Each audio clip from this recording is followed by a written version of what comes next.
Hello दोस्तों, study with trust में आप सभी का स्वागत है। आज हम बीएड सेकेंड ईयर के paper knowledge and curriculum development का एक बहुत ही इम्पोर्टेंट टॉपिक जो कि थ्योरीज ऑफ नॉलेज है, इसको कवर करेंगे।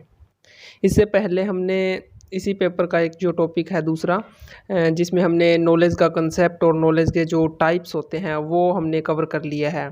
अगर आपने वो वीडियो नहीं देखी तो वो वीडियो भी जाकर देखें, आपको लिंक है वो इसके डिस्क्रिप्शन में मिल जाएगा। तो अब हम शुरू करते हैं आज का अपना क्वेश्चन जो कि है theories of knowledge.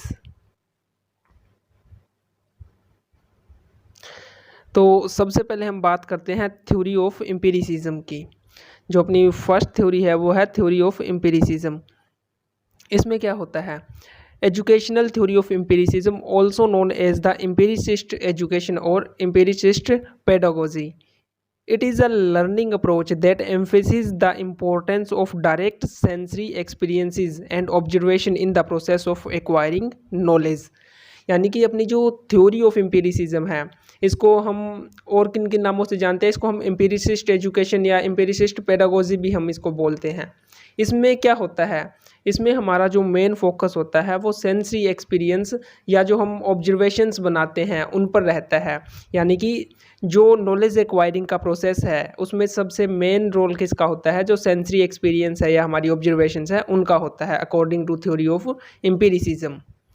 According to the theory of empiricism, experience is the mother of all knowledge. यानी कि इसमें जो सबसे मेन जो अपना फोकस रहता है वो रहता है एक्सपीरियंस पे। एक्सपीरियंस को इसमें क्या है, सबसे ज़्यादा इंपॉर्टेंस दी गई है, इसीलिए बोला गया है experience is mother of knowledge. Sensory experiences are sources of this kind of knowledge. यानी कि अगर हम बात करें एम्पिरिकल नॉलेज है तो इसका जो मेन और मेजर सोर्स होगा वो हमारा सेंसरी एक्सपीरियंस होगा। यानी कि जो हम हमारी पांचों सेंसेस से एक्सपीरियंस से जो हम नॉलेज गेन करते हैं उसी को हम क्या बोलते हैं, empirical knowledge. According to theory of empiricism, mind is tabula rasa. इसके अकॉर्डिंग जो अपना माइंड है वो क्या है, एक टेब्यूला रासा। इसका कंसेप्ट अभी हम देखते हैं, अभी ये टेब्यूला रासा का कंसेप्ट क्या है। According to the John Locke, father of empiricism, the child's mind is like a simple slate और an empty paper, anything can be written on it. यानी कि जो जॉन लॉक थे वो क्या है, फादर ऑफ एम्पिरिसिज्म उनको माना जाता है। उन्होंने एक बात बोली थी, उन्होंने कहा था जो चाइल्ड, जो एक बच्चा है उसका माइंड क्या है, एक एम्प्टी स्लेट या फिर एम्प्टी पेपर के जैसा है। यानी कि एक खाली पेज है, उस पर हम कुछ भी लिख सकते हैं। जब बच्चा अपने बाहर के इन्वायरमेंट में जाता है तो जो उसके एक्सपीरियंस होते हैं वो सारे के सारे उसके माइंड में क्या है, वो बैठ जाते हैं, एक तरीके से उस पर छप जाते हैं। तो इसीलिए इसने बोला है the child's mind is like a simple slate और एन एम्प्टी पेपर। यही कंसेप्ट है टेबुलर रासा का। यानी कि जब वो बच्चा बाहर के इन्वायरमेंट में जाएगा, उसके जो एक्सपीरियंस होएंगे उससे वो क्या है, जो नॉलेज है वो एक्वायर करेगा। यानी कि वो जो उसके एक्सपीरियंस होगा वो क्या है, उसके माइंड में एक तरीके से बैठ जाएगा। Experience is receiver of all knowledge, since we experience the mind remains passive. यानी कि मेन बात क्या है, जो एक्सपीरियंस है वही क्या है, रिसीवर है एक तरीके से सारी नॉलेज का, क्योंकि जो एक्सपीरियंस से ही क्या है सारी नॉलेज है वो बच्चा इसमें गेन करता है। इसलिए जो जब हम कोई चीज़ एक्सपीरियंस करते हैं तो उस सिचुएशन में हमारा माइंड है वो क्या है, पैसिव रहता है, वो एक्टिवली पार्टिसिपेट नहीं करता। अगर हम रीजनिंग या लॉजिकली थिंकिंग करते हैं तो उस टाइम हमारा माइंड एक्टिव रहता है। जब हम किसी चीज़ को एक्सपीरियंस कर रहे होते हैं तो हमारा माइंड है वो एक तरीके से पैसिव रहता है। Empirical knowledge deals with the experimental aspects of knowledge. इसके बाद हम इसके कुछ की प्रिंसिपल्स या की पॉइंट्स की बात करें तो इसमें एम्पिरिकल जो नॉलेज है या जो थ्योरी ऑफ एम्पिरिसिज्म है उसमें क्या क्या है, लर्निंग थ्रू ऑब्जर्वेशन। यानी कि ये थ्योरी किस पर फोकस करती है, लर्निंग थ्रू ऑब्जर्वेशंस पर, एक्सपेरिमेंटेशंस पर। इंपॉर्टेंस ऑफ सेंसरी परसेप्शन, यानी कि जो अपना सेंसरी एक्सपीरियंस है वो इसमें सबसे ज़्यादा इंपॉर्टेंट रहेगा। Inductive reasoning which involves drawing general conclusion from the specific observations और examples। इसके अलावा जो थ्योरी ऑफ एम्पिरिसिज्म है वो इंडक्टिव रीजनिंग पर फोकस करती है, जिसमें हम क्या करते हैं, जिसमें हम कंक्लूजन ड्रा करते हैं। जो कोई स्पेसिफिक ऑब्जर्वेशन या कोई हमारे सामने एग्जांपल्स होते हैं उनसे हम क्या है, किसी एक कंक्लूजन तक जाते हैं। तो ऐसे में जो इंडक्टिव रीजनिंग है वो इसमें रोल प्ले अपना करती है। इसके बाद अपनी दूसरी आती है थ्योरी ऑफ रैशनलिज्म। ये थ्योरी है वो एम्पिरिसिज्म के एक तरीके से कॉन्ट्रास्ट में है, उसकी कॉन्ट्राडिक्टरी है। तो देखते हैं थ्योरी ऑफ रैशनलिज्म में क्या है। Rationalism is a theory of knowledge that emphasizes the role of reason and innate ideas in the acquisition of knowledge। इसमें अपना जो मेजर जो फोकस रहेगा वो किस पर रहेगा, रीजनिंग पर, या फिर जो इनेट आइडियाज़ है, जो अपना इंटेलेक्ट, जो ह्यूमन इंटेलेक्ट है उस पर अपना जो मेजर फोकस है वो रहता है थ्योरी ऑफ रैशनलिज्म में। It stands in contrast to empiricism, which asserts that knowledge is primarily derived from the sensory experience। ये बात मैंने पहले भी बताई थी। ये जो थ्योरी ऑफ एम्पिरिसिज्म है उसके एक तरीके से कॉन्ट्राडिक्टरी है। जो थ्योरी ऑफ एम्पिरिसिज्म है अभी हमने देखा, उसमें क्या कहते हैं, जो एक्सपीरियंस है वो क्या है, experience is mother of knowledge. यानी कि उसमें हम ये कहते हैं भी एक्सपीरियंस से ही हम नॉलेज है उसको एक्वायर करते हैं। जबकि ये क्या बोलता है, थ्योरी ऑफ रैशनलिज्म क्या कहती है, इसमें जो मेजर रोल है वो किसका रहता है, रीजनिंग का, और जो अपना ह्यूमन इंटेलेक्ट है उसका। तो ये उसकी क्या है, जो थ्योरी ऑफ एम्पिरिसिज्म है उसका क्या है, कॉन्ट्राडिक्टरी हुई एक तरीके से। Theory of rationalism is based on philosophical thoughts of Plato and Socrates. यानी कि इसके जो मेन प्रोपाउंडर्स थे वो कौन थे, प्लेटो और सोक्रेटिस थे।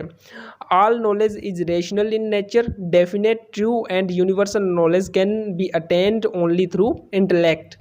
जो थ्योरी ऑफ रैशनलिज्म है वो क्या कहती है, जो सारी की सारी नॉलेज है वो क्या एक तरीके से रेशनल है, यानी कि उसमें क्या है, अपनी जो रीजनिंग और जो लॉजिकल थिंकिंग है उसका यूज़ है वो होता है। जो भी डेफिनेट, ट्रू और यूनिवर्सल नॉलेज है उसको सिर्फ हम एक ही तरीके से एक्वायर कर सकते हैं, वो क्या है, ह्यूमन इंटेलेक्ट। यानी कि इन्होंने एक्सपीरियंस वाला जो कंसेप्ट है उसको एक तरीके से नकार दिया था।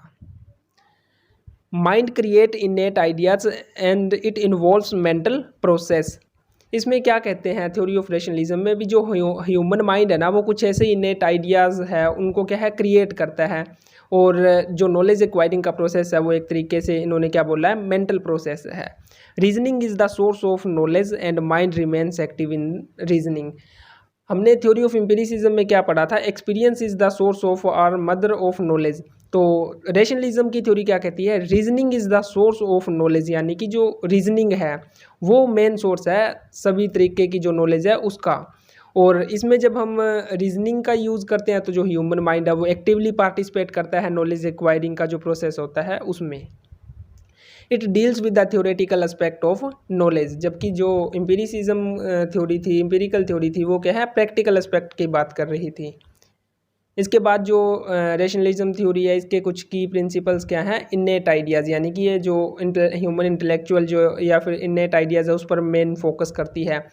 Deductive reasoning which involves drawing logical conclusion from a set of premises और प्रिंसिपल्स। ये क्या है, डिडक्टिव रीजनिंग पर फोकस करती है। एम्पिरिकल जो थ्योरी थी उसमें हमने क्या देखा था, इंडक्टिव रीजनिंग वो इंडक्टिव रीजनिंग पर फोकस रखती है। इसके अलावा इसमें मैथमेटिक्स और जो लॉजिक है उसका भी यूज़ होता है, क्योंकि जब भी हम रीजनिंग की बात करेंगे या फिर लॉजिकल थिंकिंग की बात करेंगे तो वहाँ पर जो मैथमेटिकल कंसेप्ट है उनका भी यूज़ है वो आएगा। इसके बाद अपनी जो नेक्स्ट थ्योरी आती है, थ्योरी ऑफ जो एजुकेशन है, वो है क्रिटिसिज्म थ्योरी। तो क्रिटिसिज्म थ्योरी में क्या होता है अभी हम देखते हैं। It is based on the philosophical thoughts of Immanuel Kant the German philosopher. जो इमैनुअल कैंट जो जर्मन फिलोसफर थे उनके जो फिलोसफिकल आइडियाज़ थे उनसे एक थ्योरी निकली जिसको हम क्या बोलते हैं, criticism theory of knowledge. Kant's theory of criticism is based on his view that judgment is a faculty of mind that mediates between the understanding and reason।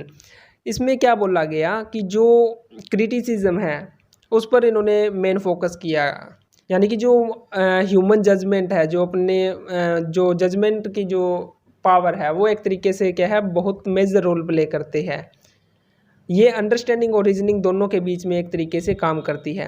It opposes the notion of innate ideas and the notion as mind is tabula rasa and knowledge comes through sensory experience.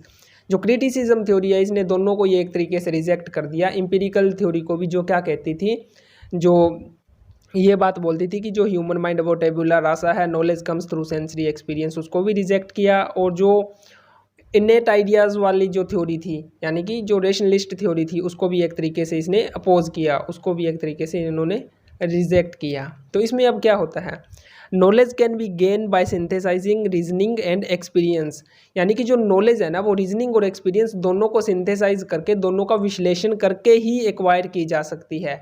यानी कि जब इसमें reasoning का भी role आएगा और experience का भी आएगा, ना तो अकेला एक्सपीरियंस से काम चलेगा और ना ही अकेली जो रीजनिंग है उससे हम नॉलेज एक्वायर कर सकते हैं। क्रिटिसिज्म थ्योरी कहती है कि दोनों का सिंथेसिस होना बहुत ज़रूरी है, दोनों को विश्लेषण करना, जो ह्यूमन जजमेंट है उसका यूज़ करके, जो अपना मेंटल प्रोसेस है उसका यूज़ करके, दोनों को सिंथेसाइज करके रीज़न और एक्सपीरियंस को, उसके बाद ही हम नॉलेज एक्वायर कर सकते हैं। तो ये क्या है अपनी क्रिटिसिज्म थ्योरी। तो नेक्स्ट अपनी आती है experimental theory of knowledge. Experimental theory subscribes to empirical theory as well as rational theory. According to this theory best method of gaining knowledge is experiment. जो एक्सपेरिमेंटल थ्योरी है वो दोनों ही ideas को लेती है, एम्पिरिकल थ्योरी के भी ideas और जो रैशनलिस्ट थ्योरी थी उसके भी आइडियाज़, दोनों को ही एक्वायर करती है एक तरीके से। और इन्होंने क्या बोला है, the best method of gaining knowledge is experiment, यानी कि इन्होंने जो बेस्ट मेथड माना है नॉलेज एक्वायर करने का वो क्या माना है, एक्सपेरिमेंट। यानी कि एक्सपेरिमेंट के थ्रू हम क्या है नॉलेज को बेटर तरीके से, अच्छे तरीके से एक्वायर है वो कर सकते हैं। It is based on the thoughts of John Dewey, यानी कि जो जॉन डेवी जो फिलोसफर थे उनके जो आइडियाज़ थे उन पर बेस्ड है अपनी experimental theory of knowledge. Dewey argued that knowledge is not something that is passively received from the world but rather something that is actively constructed by individual through their interactions with the world। अब experimental theory क्या कहती है, इन्होंने बोला कि knowledge क्या है, कोई पैसिव प्रोसेस नहीं है, नॉलेज को हम पैसिवली एक्वायर नहीं कर सकते। नॉलेज को अगर हम गेन करेंगे तो उसमें क्या है, अपने को एक्टिव एक तरीके से रहना पड़ेगा, उसमें जो इंडिविजुअल है उसको एक्टिवली क्या है इंटरेक्ट करना पड़ेगा, जो उसका आउटर इन्वायरमेंट है या जो उसका आउटर वर्ल्ड है उसके साथ, तभी वो नॉलेज को क्या है एक्चुअल में क्या है गेन कर पाएगा, एक्वायर कर पाएगा। He believed that the best way to acquire knowledge is through experimentation and experience, which allows us to test our beliefs and refine them in light of new evidence। तो इन्होंने क्या बोला, जो experimental theory से related जितने भी philosophers थे उन्होंने कहा जो एक्सपेरिमेंटेशन है वो बेस्ट वे है नॉलेज एक्वायर करने का। इसमें क्या होता है, हम अपने बिलीव्स को टेस्ट कर पाते हैं और उसके एक तरीके से सपोर्ट करने के लिए हम क्या है एविडेंस भी प्रोवाइड करवा पाते हैं। अगर हम एक्सपेरिमेंटेशन का यूज़ करेंगे तो हमारे पास इनफ एविडेंस होंगे अपने को क्या है अपनी जो थ्योरी है उसको एक तरीके से सही वे में उसको प्रेजेंट करने के लिए। तो ये थी एक्सपेरिमेंटल थ्योरी। इसके कुछ की प्रिंसिपल्स क्या क्या थे, एम्पिरिकल इन्वेस्टिगेशन और साइंटिफिक इन्वेस्टिगेशन, इन दोनों पर इन्होंने एक तरीके से फोकस है वो किया। इसके अलावा इन्होंने क्या बोला, नॉलेज इज़ एक्टिवली कंस्ट्रक्टेड, यानी कि नॉलेज जो कंस्ट्रक्शन का प्रोसेस है वो क्या है एक्टिव है, पैसिव नहीं है। एक्सपेरिमेंटेशन एंड एक्सपीरियंस, यानी कि इन्होंने एक्सपेरिमेंटेशन और जो एक्सपीरियंस है इस पर भी क्या है एक तरीके से फोकस अपना है वो रखा। इसके बाद जो नेक्स्ट थ्योरी आती है अपनी योगिक theory of knowledge. The yogic theory of knowledge, also known as the yogic epistemology, is a concept derived from the ancient Indian philosophy of yoga। Yogic theory क्या है, ये एक इंडियन कंसेप्ट है knowledge का, जो फिलोसफी ऑफ योगा है उसी से जो अपनी योगिक थ्योरी ऑफ नॉलेज है वो ड्राइव की गई है। Yoga in this context refer to a system of mental, physical and spiritual practices aimed at attaining the self realization and liberation from the cycle of the birth and death। जो योगा है उसका concept क्या है, योगा एक तरीके से एक अपना मेंटल, फिजिकल और स्पिरिचुअल प्रोसेस है जिसका मेन एम क्या होता है, सेल्फ रियलाइजेशन, यानी कि खुद को जानना, और दूसरा क्या होता है लिबरेशन, जिसको हम क्या बोलते हैं मोक्ष। लिबरेशन किससे, the cycle of birth and death, यानी कि जो ये संसार है उससे जो मोक्ष है उसका कंसेप्ट होता है योगा में, और जो सेल्फ रियलाइजेशन का है वो वाले कंसेप्ट आते हैं योगा में। तो इन्हीं कंसेप्ट को लेकर अपनी जो योगिक थ्योरी ऑफ नॉलेज है वो बनी है।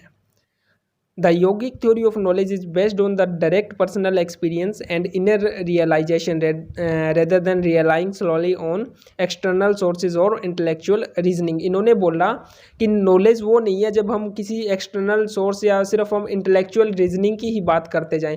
जो रियल नॉलेज है वो क्या है, जो डायरेक्ट एक्सपीरियंस है, जो सेल्फ रियलाइजेशन है, जो इनर रियलाइजेशन है, वो क्या है, रियल नॉलेज है।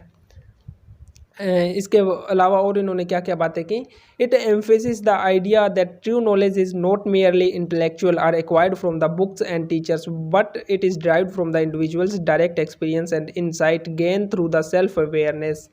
यानी कि इन्होंने क्या बोला, जो बुकिश नॉलेज है वो इनफ नहीं है, जो इंटेलेक्चुअल जो नॉलेज हम बुक्स वगैरह है या फिर हम किसी फॉर्मल वे में एक्वायर करते हैं वो ट्रू नॉलेज नहीं है। जब हम सेल्फ अवेयरनेस या सेल्फ रियलाइजेशन करते हैं, खुद को हम डीपली जानते हैं, तो वो क्या है, एक्चुअल में ट्रू नॉलेज है। तो Patanjali is main propounder of this theory. इस यौगिक थ्योरी के जो मेन जो कर्ता धर्ता थे वो थे पतंजलि। तो इसके बाद अपनी नेक्स्ट थ्योरी है pragmatic theory of knowledge. Pragmatic theory holds the view that statements are true if they are practicable और work successfully in practice। यानी कि pragmatic theory of knowledge है, इन्होंने क्या है, नॉलेज का जो प्रैक्टिकल एस्पेक्ट है उस पर फोकस किया। उन्होंने बोला कि अगर नॉलेज को हम प्रैक्टिकली यूज़ कर पा रहे हैं तभी वो नॉलेज क्या है, एक तरीके से ट्रू है। इफ़ एन आइडिया और principle is effective in organising knowledge और in the practical affair of life then it is true. यानी कि कोई भी आइडिया है या जो प्रिंसिपल है नॉलेज का, अगर वो हमारे लिए प्रैक्टिकली यूज़फुल है तभी हम उसको क्या है, एक तरीके से ट्रू नॉलेज है वो मानेंगे। अदरवाइज उन्होंने नॉलेज के इस कंसेप्ट को क्या है, रिजेक्ट किया है। तो ये थी कुछ थ्योरीज ऑफ नॉलेज जो हमारे लिए क्या है, इम्पोर्टेंट रहेगी।